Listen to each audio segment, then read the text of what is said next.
Praise the lord and good morning. ప్రభువైన క్రీస్తు వారి అతి శ్రేష్టమైన అత్యున్నతమైన నామంలో అందరికీ వందనాలు.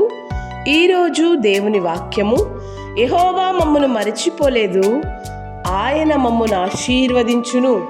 కీర్తనల గ్రంథము 115 అధ్యాయము 12వ వచనం. అవునండి, ప్రభువు తను నమ్మిన బిడ్డలను మరిచే దేవుడు కాదు. ఖచ్చితంగా ఆయన ఆశీర్వదించే దేవుడు. పిన్నలనేమి పెద్దలనేమి తన యందు భయభక్తులు గలవారిని యెహోవా ఆశీర్వదించును అని పరిశుద్ధ గ్రంథంలో రాయబడుతూ వచ్చింది. ఎవరైతే రక్షింపబడి ప్రభువు కోసం యథార్థంగా పరిశుద్ధంగా వాక్యానుసారంగా బ్రతుకుతూ ఉంటారో వారి జీవితాల్లో ఖచ్చితంగా ఆశీర్వాదం చూడగలరు. అలా దేవుని ఆశీర్వాదం పొందుకునే యథార్థమైన భక్తి జీవితం మనందరికీ దేవుడు దయచేయునుగాక. దేవుడి మాటలు దీవించునుగాక. May God bless you all. Amen.